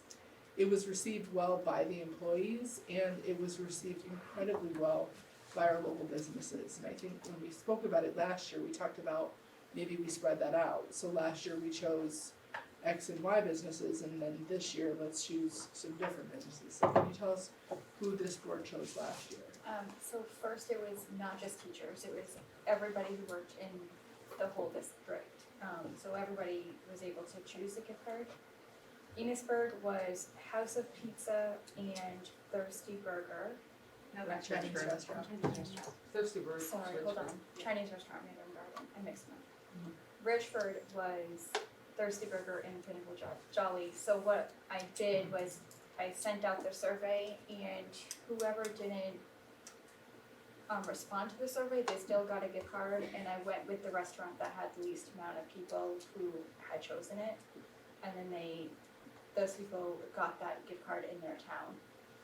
It was $20 last year, but NMV just asked Morgan if they could do $25 for this year, so I would suggest that we do $25 again, for 25 for this You board. don't want to appreciate your people $5 less than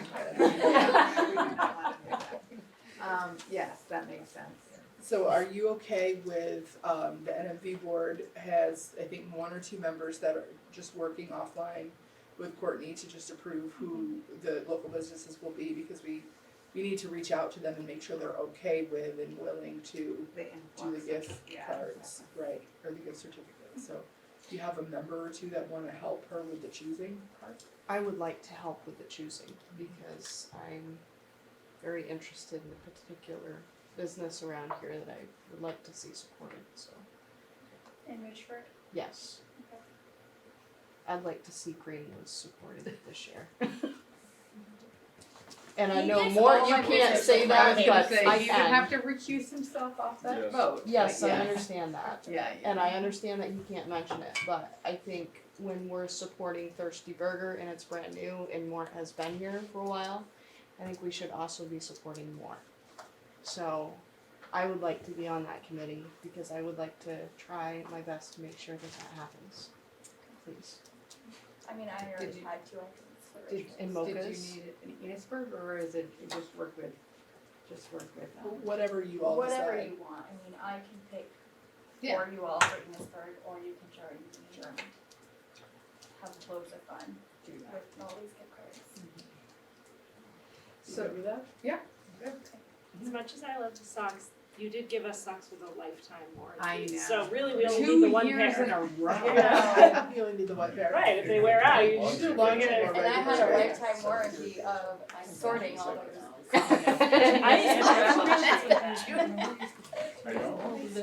It's like, thanks. I'll email you tomorrow. Okay. Or Who do you, what are the 2 you have? I was gonna send you What's the second Oh, one? okay, so next, regular scheduled meeting will be May 9th, which it will be in Enosburg. And again, well, I guess we need to talk about the timing, or is it, Yeah, do you wanna we talk wanna about talk about the timing. Is 6 o'clock still good, or would you rather push it to 6:30? Sometimes it's difficult for people to get here. What days? Well, it would Tuesday still be still? the same time, I just, the last, same day, different time. I'm fine with the same time, but I just wanna make sure, cause sometimes like quorums or. We struggled a little in this board to have consistent quorums, and I think it appears that the timing might be tricky for people to get here. Is that the case? Mine is, so I don't get out in Colchester until 5. That's why I'm always 15 minutes late, because I can't physically get here until 6:15. And I think that's Shaylee's deal too, is she gets out on the Shelburne at the same time. But again, so if you're okay with, but I'm see, okay when with it's in Enosburg, that's a little bit closer. closer. Right. So I make it there in time. So I'm okay with it as long as you guys are okay on the days Yeah. that I'm. So how 15 about we minutes say this, late. we'll keep it the same time, and then if anybody knows that they are not going to attend the meeting, if you could let us know a day prior, because then we can pivot. Okay. Because like I was that driving good here for you? today and I was 6? like, I hope we have a quorum, I don't know. But By us, Polly means Courtney. by us, I mean Courtney, exactly, yeah. By pivot, you mean cancel and rerun for today? Correct. By pivot, I mean if we're not gonna have quorum, or, yeah, that's exactly Or what. reschedule. We can move it. Exactly. Yeah, okay, so any future agenda items that we can think of? No? Yeah. No. No? It's like an auction. You raise your hand, you're paying. Oh, what about, I unfortunately, I had every intention of the world to make it to was it Racing Song? And I didn't actually get there. How did anybody, it was great. These are amazing. Yeah. So we had 2, we had the one at the Yeah. Richford Town Hall, I was able to go to that one, a little smaller turnout, but it was still a great turnout, great performance. I had a board meeting for the Enosburg night, do you wanna talk about your perception and the number about that you think was Well, I'm just talking about when they came into the Oh, school. Oh, okay. They came in and it was outstanding. Okay. Yeah, and we had to adjust because we couldn't get the kids over. to the high school because of a thunderstorm. So, he graciously, scooted over and had some high school kids help him get all his stuff over. It was just outstanding. The kids were so engaged. Oh, that's great. And they actually encouraged, was it Sydney that went home and said, Mom, we have to go? Yeah. Yeah. Yeah, so I did go to the Enosburg one, Yeah. and we were planning on going, but Sydney, my 8-year-old daughter, came and said, "Oh my gosh, it was so amazing!" And I guess they did some songs with some hand signals, Yeah. and she remembered them, and so she did them for the gentleman. My middle schooler actually was like, "Do I have to?" So I understand the middle schoolers were and the high schoolers were a little bit less engaged, but had a good time. I mean, it was great. It really was. Yeah, I think it was also it was a more mature approach to the topic at the middle high school level, which I think was appropriate. I know some of my middle schoolers did go that evening, Yeah. but they really There were several there. took some kids that I actually was like, all right, this is like, yes, like, you go to that, you do that again. So it was great. I think the message was phenomenal. I hope that students were really receptive to it, even if their engagement didn't appear that way. Right. And at Enosburg, the other thing I'll add is that the people lingered. I mean, did not want to leave and stayed and talked to them and really engaged with both of the gentlemen. So I mean, I think lingered maybe even for like 30 minutes. And there was a good showing of the community. Maybe, I don't know, 50 people or so. Oh, wow, good. I'm not good. I'm not good at that. So, No, that's really but I good. think it was. That's what it felt like to me. I know, I'm like Michelle's that too. that I'm like 50 people, they're like, it's 50. It felt crowded. It felt crowded. Yeah. That's great. It was fun. I think music is a medium for, Yeah. is a medium for social change is often the driving force. Yeah. So, there's no other than, I saw your graduation's the 16th, which is a Saturday? Friday. Friday night. Friday Friday night. night, Enosburg Saturday. Enosburg Saturday. Okay, I thought, did I put the wrong date? Do you have a kid, Greg? No, they're all gone. I was gonna say, We have a meeting we can do tomorrow it night, next right? month, I just know. Yeah. Enosburg? I am the graduation speaker. Enosburg's the day after ours. So ours is the 16th, Enosburg's the 17th at 11, ours is the 16th at 7. the 17th. But so I was April thinking twelfth. I could That's sit for Richford us. if you want to. Oh, so I don't need to go to Figure it that. out, but. Do you want to put that on your board business? Yeah, put it on the board. What's the- No.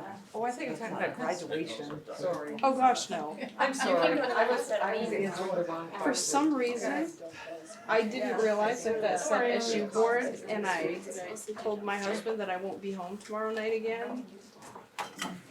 I don't think so. Look what I just got in my email. It's weird. Darn Tough Socks just sent me an ad. You know what They they know. They listen. That's the ghost of Steve Jobs. Yeah, the He does. ghost. He listens to what you talk about and he sends ads to your phone. It's so creepy. Well, It is, if it's somebody's creepy. listening. You know how many times I'm Darn talking tough. about Not if something it and was all a of a sudden ghost, it's then like, like. It is. on my Yeah. Facebook, and I'm like, what? Kelly.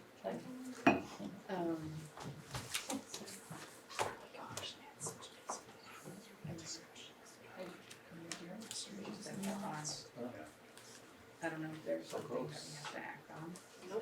Nate, Yes. Oh, look at that guy. Young man. Going right up. oh, he is. He's very sick right now. Right now, I he's do in have Fort one other Lee. thing under student that I almost missed, it's in Berry Lane. No, Okay. it's in Virginia. And does it need to be in So we went to Yeah. South Okay. Carolina for his. So similar to the other student request, there is a student request for a family at Richford Elementary School who has moved to Berkshire.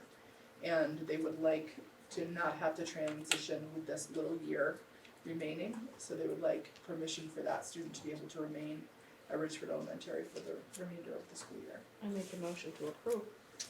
Dennis made the motion. All in favor? Aye. All opposed? I make the motion to adjourn. All in favor? There we go. Thank you, everyone.